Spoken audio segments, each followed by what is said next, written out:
4-4 first off, though. Let's get back to your calls on tonight's Footballer City. Put 1 foot and a couple of toes into the Carabao Cup final. However, let's head over now. talkSPORT's Declan McCarthy is alongside Newcastle manager Eddie Howe right now. Eddie, I know it says 2-0 on the scoreline, but does it feel like a missed opportunity tonight, considering the chances that you did have in the game? Yeah, I think it could have been very different, as I said. I don't think the general performance was bad at all. I thought we were competitive. But we gave them problems in certain moments. They're always a team that are never far away from hurting you as well, so we had to defend well, and I thought for the main we did. It was a game of few chances really for both teams, so I was pleased with a lot, and of course there's some areas where we need to do better. On the first goal, there was a stop in play for Jacob Ramsey. Do you feel there was a lapse of concentration following that break that led to the first goal?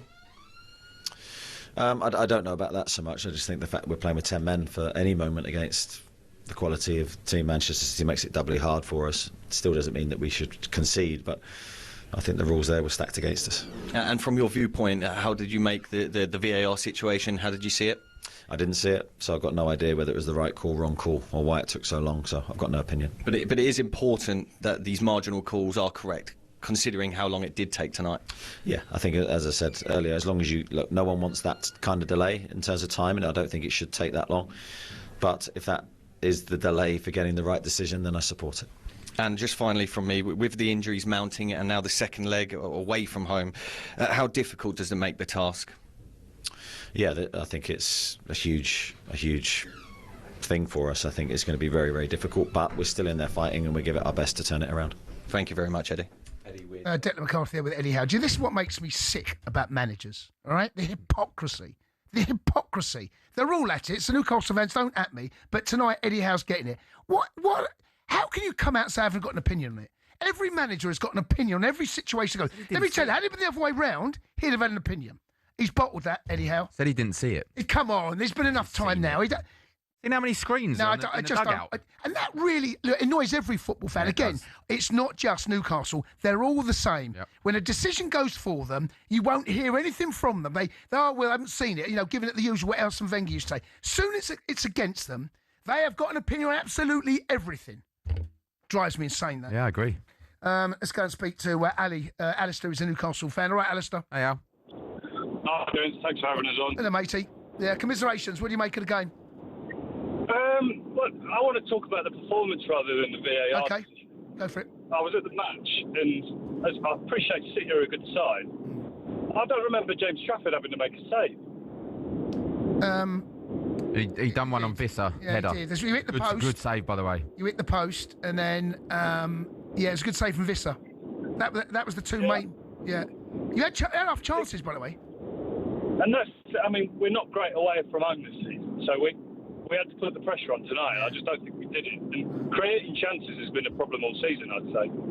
It's inches, isn't it? It's inches. Harvey Barnes put a delivery in the box. He was millimetres away from Voldemort. Voldemort should have shot earlier on as well.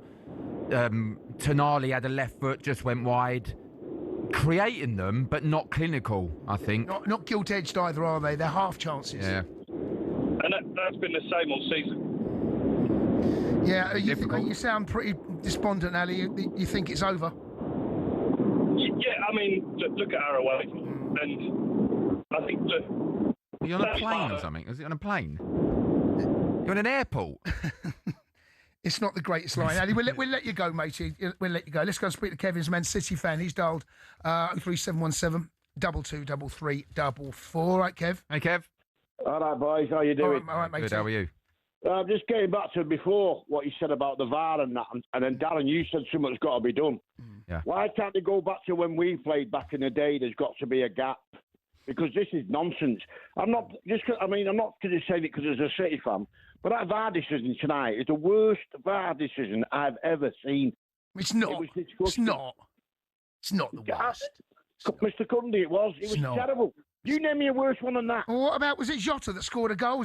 Who scored a goal for Liverpool against Spurs? Diaz, yeah. Diaz. And he's onside by a foot and a half. Yeah, well, onside, onside, yeah. But again... So is it the second worst? Let's go back to the gap. Yeah. When we played, there had to be a gap. Do you know what, Kev? There is... there are rumours that may well be brought in next season. I think Arsene Wenger is pushing for a little. I think the expression is it daylight. Yeah. Daylight. That's common sense. They'll find something else though, Kev. They'll find a way of disallowing it because there's not a big enough gap. That's what they'll find. Yeah. And then when you said before that, you went to the lad in the VAR studio, they were arguing with each other. Yep. One wanted to give it, and one said, "No, let's not give it." And then the commentator said, "Let's see where they're going here. They're going right into his car here." Yeah. And the guy who actually made the decision told the referee to go and see the screen. He was the one who's adamant, saying, "No, we've got to give it offside. We've got to get it offside." But you know what? I think that decision to give offside is pretty easy. And I don't know whether they have got sucked into looking too much at Malik Chow. Because I made before, the law is 2 players have to be between the ball and man. Okay? Right, 2 players. But only 1 player was, really, and that was Malik Chow. Because Nick Pope was in front, marginally. Yeah, so that decision to give offside is actually a pretty simple one. I don't know what they're arguing about. I've got no idea how they haven't come to that conclusion after about 30 seconds. Because if you use Nick Pope as the line, then he's offside. At least 5 minutes. Too long. Yeah, so that's unacceptable. So the gap's not big enough. Like it's not obvious. We looked at it with our naked eye. Jason said it's offside, but it can't be off. It can't be that obvious because they took 5 minutes to check. I wonder whether they've got caught up and they haven't looked at Nick Pope. Well, I've got no other explanation. I think that they have got the rule, Darren. Yeah, they the rule about the 2 men. It seems I think they've got that confused. Because they are not looking at Nick Pope. As you said it, Jace, it's not an offence to be offside. No, it's not. It's not an offence. It's an offence if you're gaining an advantage. 100%. And that's what they've given it for. Yes, you can be in an offside position. It took too long to see that he was in an offside position. He's offside. You can see that he's offside by... Why did it take 5 minutes? About half a foot, minimum. Half a foot. They're looking too close at Malik Chow and... They zoomed into his bones. There's X-raying him. Honestly, I'm afraid is absolutely unacceptable. It took too long, and it actually, when you look at it again, it's actually a very simple decision to make because you take the last point, which is off Nick Pope. I still haven't got the answer to the question: can Nick Pope, as a goalkeeper, place someone onside with his arms? I know it sounds stupid because you can't be offside with your arms because you can't score, but you can save. But you can save. Yeah. We've left Dermot Gallagher a voice note. We're hoping Derm will come back to us throughout the show. Anyone know the answer to that? 03717 223344. Next up, we'll be discussing Michael Carrick, who's been appointed as Manchester United's new interim manager. United fans, what do you expect for the rest of the season? 03717 223344. This is the Sports Bar on talkSPORT.